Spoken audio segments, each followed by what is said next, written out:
বুলি শব্দটো কম, কিন্তু এতিয়াও উইদাউট এনি প্ৰুফ বহুত গ্ৰামাৰ লগাই দিয়াটো ঠিক নহয়।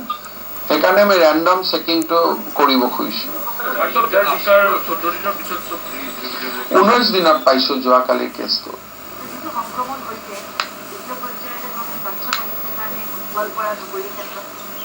যদি কোনোবা পত্নী আৰু পৰিয়াল একেলগে আহে তেতিয়াতো সংক্ৰমণটো লগে লগে হৈ যাব নহয়।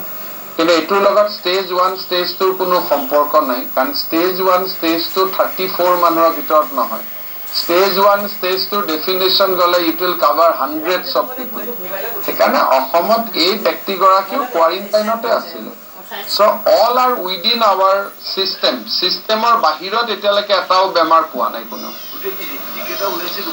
সব কোৱাৰেণ্টাইনৰ। অসমৰ স্বাস্থ্য বিভাগে ফ্ৰণ্টলাইন ষ্টাফৰ সহায়ত আমি যিখিনি কাম কৰিলো, ইট ইজ ভেৰি ইণ্টাৰেষ্টিং যে যোৱা সময়ছোৱাত এটাও কেছ আমি পোৱা নাই কোৱাৰেণ্টাইনৰ বাহিৰত। তাৰমানে আমি যাক সন্দেহ কৰি কোৱাৰেণ্টাইন কৰিছিলো, আমাৰ মোটামুটি সন্দেহ আৰু লাইন অফ একশ্যন এতিয়ালৈকে ঠিক আছে। টিবিৱালটোতো ক'ৰ পৰা পাইছো আজিও নাজানো আৰু। প্ৰথম কেছজনো কোৱাৰেণ্টাইন আছিল যিজন ফাৰ্ষ্ট এক্টিভ পাৰ্চন। তেওঁ প্ৰথম যিজন কোৱাৰেণ্টাইন নহয়, তেওঁক যেতিয়া আমি নিজামুদ্দিনৰ পৰা ইনফৰমেশ্যন পালো he was in the least, গতিকে তেওঁকতো সেই ৰাতিয়ে আমি লৈ আহিলো। চ' 29th we got information and 29 ইভিনিঙে তেওঁক আমি টেষ্ট কৰি দিলো। গতিকে তেওঁ কোৱাৰেণ্টাইন হ'ব নালাগিলে, ৰাতি প্ৰথম দিনতে হি ৱাজ ডিক্লেয়াৰ্ড পজিটিভ, কিন্তু তেওঁ আজিলৈকে নিগেটিভ হোৱা নাই।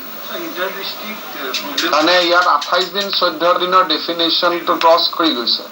তেওঁ আজিলৈকে তেওঁক আমি নিগেটিভত আনিব পৰা নাই। Of course he has a কমৰ্বিডিটি।